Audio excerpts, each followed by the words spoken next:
Selamat sore untuk kita semua. Sebelumnya perkenalkan, saya Yesi Tanjung, mahasiswa Pendidikan Bahasa dan Sastra Indonesia dari kelas reguler B 2020, Universitas Negeri Medan.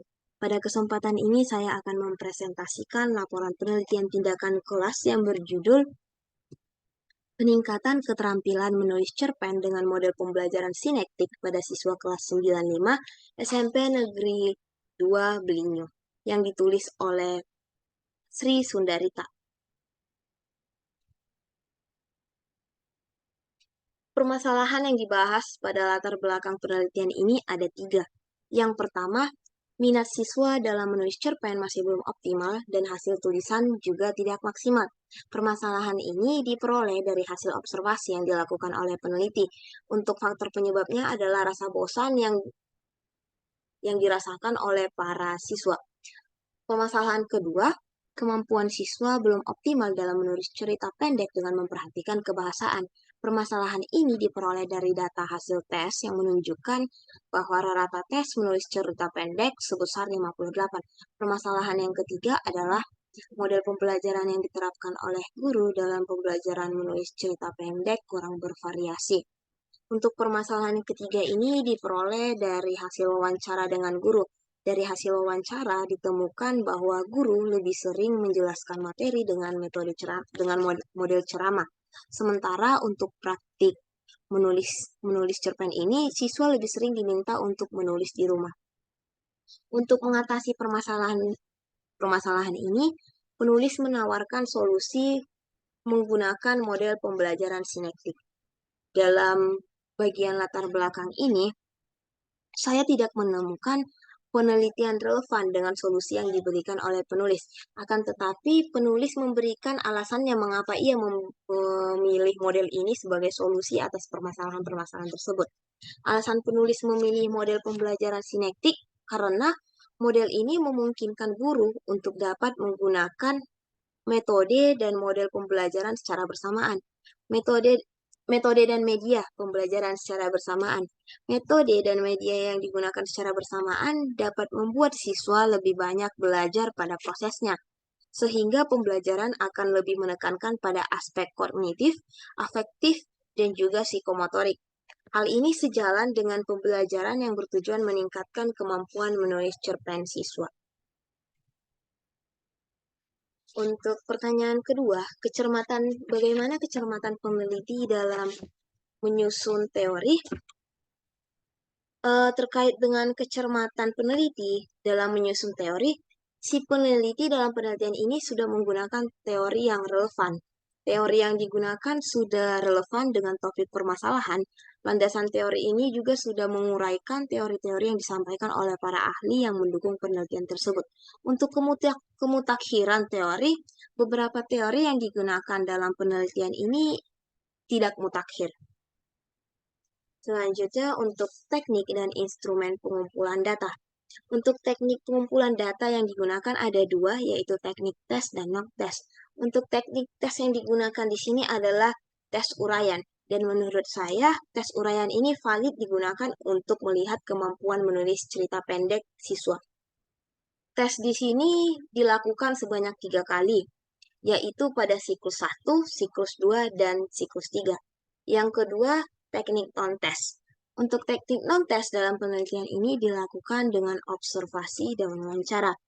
Selanjutnya, instrumen pengumpulan data. Instrumen pengumpulan data yang digunakan dalam penelitian ini ada 3. Yang pertama lembar tes, yang kedua lembar observasi, dan terakhir pedoman wawancara. Ketiga instrumen ini dapat dilihat pada bagian lampiran dari laporan penelitian tindakan kelas ini. Selanjutnya, proses pelaksanaan tindakan kelas di setiap siklus. Untuk proses pelaksanaan tindakan kelas di setiap siklus itu terdiri dari atas 4 tahap. Yang pertama, perencanaan. Yang kedua, tindakan. Dan yang terakhir itu adalah refleksi. Untuk perencanaan pada siklus 1, 2, dan 3 tidak jauh berbeda. Untuk tahapan tindakan, terdapat perbedaan tema yang digunakan. Pada siklus 1, tema yang digunakan pada tahap tindakan itu adalah persahabatan. Untuk siklus 2, tema yang digunakan itu adalah kerinduan. Dan yang terakhir pada siklus 3, tema yang digunakan adalah kehidupan remaja masa kini. Untuk proses pelaksanaan tindakan kelas di tiap siklusnya, saya akan fokuskan pada bagian refleksi dan perencanaan di 3 siklus ini. Pada siklus 1, perencanaannya terdiri atas 3 tahap, yaitu menyiapkan RPP, menyiapkan lembar pengamatan peserta didik dan pendidik, dan yang terakhir menyiapkan lembar evaluasi pendidik. Untuk refleksinya, ada 3, yaitu pertama, pada siklus 1 ini terlihat peserta didik belum seluruhnya aktif dalam mengikuti pembelajaran. Yang kedua, sebagian besar dari peserta didik itu tidak memanfaatkan kesempatan yang diberikan untuk bertanya. Yang ketiga, pada saat mengerjakan soal evaluasi, ada sebagian peserta didik yang tidak bisa menjawab soal yang diberikan. Berdasarkan hasil refleksi, kekurangan yang belum bisa diatasi pada siklus ini akan dilanjut atau diperbaiki pada siklus 2. Untuk siklus 2, tahap perencanaannya itu didasarkan pada kekurangan pembelajaran yang ada di siklus 1. Perbaikan-perbaikan yang diperoleh adalah hasil evaluasi dan refleksi pada siklus 1. Pada perbaikan pembelajaran siklus 2 ini, guru juga menggunakan model pembelajaran sinektik. Untuk tahap-tahap pada bagian perencanaan ada 5. Yang pertama, menyiapkan perangkat pembelajaran. Yang kedua, menyiapkan lembar pengamatan peserta didik dan pendidik. Yang ketiga, menyiapkan media pembelajaran. Yang keempat, menyiapkan lembar kerja peserta didik. Yang terakhir, menyiapkan lembar evaluasi. Untuk refleksi,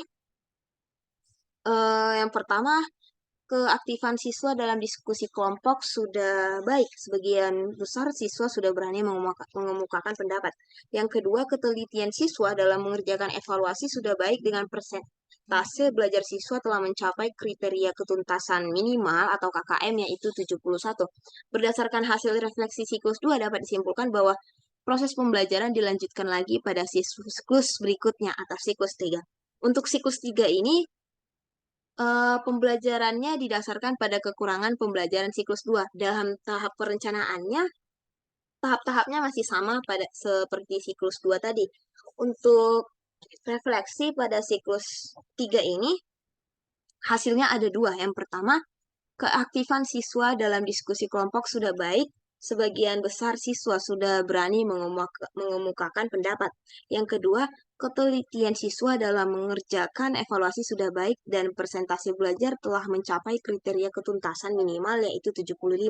Berdasarkan hasil refleksi di siklus 3, dapat disimpulkan bahwa proses pembelajaran tidak dilanjutkan lagi pada siklus berikutnya untuk mendapatkan informasi dari responden.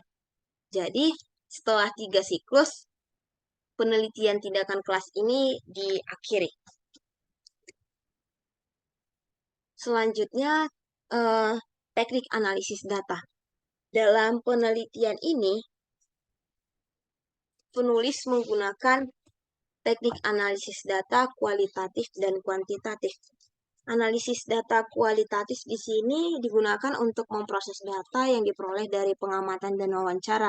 Sementara untuk analisis data kuantitatif digunakan untuk mengolah data yang telah diproses dari tes menulis cerita pendek yang dilakukan pada siklus 1, siklus 2, dan juga siklus ketiga. Untuk